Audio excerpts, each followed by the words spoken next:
chapter 4, verse 1. It says, therefore, since we have this ministry, we receive mercy, we do not lose heart. Why do you lose heart? Satan has many tools, from pornography to lust, temper, anger, but his most effective tool when it comes to Christians is called losing heart. It's called discouragement. He wants to discourage you. So I do not know what problems you have now, but you got to have the right perspective. I read years ago about John Wesley. His house burned down. He was preaching. But when he went home, somebody ran to him, I'm really sorry, your house burned down. You know what John Wesley said? My house did not burn down. God's house burned down. You see his perspective? That house does not belong to me. It belongs to God. So God's house burned down, and let's see what God's going to do. My friend, perspective is so crucial. I want you to know, as Christians, we should not be blind to the reality that when you follow Jesus, you will encounter problems. Many people don't understand the theology of suffering. God is preparing you for eternity.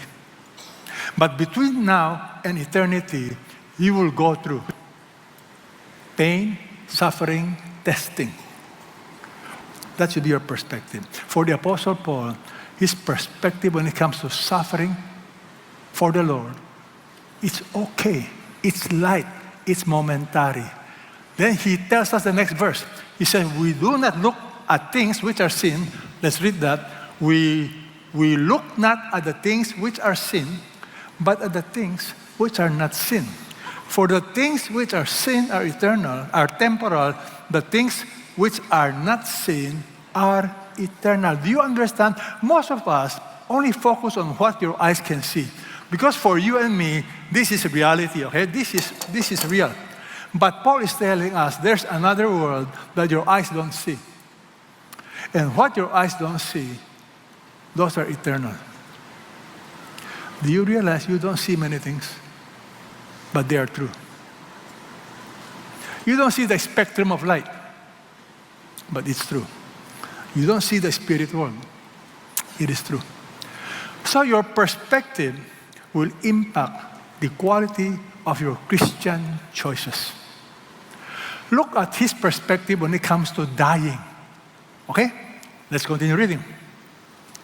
We know that if the earthly tent, which is our house, is torn down, we have a building from God, a house not made with hands, eternal in the heavens. Paul is describing your physical life as a tent. Tent is something temporal. And Paul says one day, this earthly tent will be torn down. But he tells us it will be replaced, not by tent, by something glorious. He calls it a building from God, a house not made with hands, eternal. God tells us someday you will have a body without sickness, eternal, supernatural. That's why Paul continues, indeed, in this house, in this body, we groan. Meaning, do you groan at times? Pain, problem, feel like giving up. Well, he says, longing to be clothed with our dwelling from heaven. Sometimes we fall in love in this world. Nothing wrong with loving God's creation, but don't fall in love so much that you fail to realize you have something better. I'm giving you the Holy Spirit as a guarantee. So, when you feel discouraged, when you feel giving up, remember, do you have the Holy Spirit? How many of you have the Holy Spirit today in your life? Raise your hand.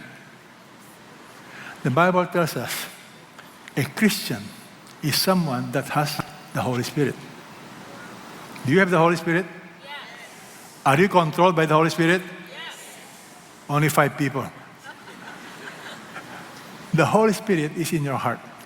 And when you feel discouraged, the Holy Spirit tells you, I'm in control.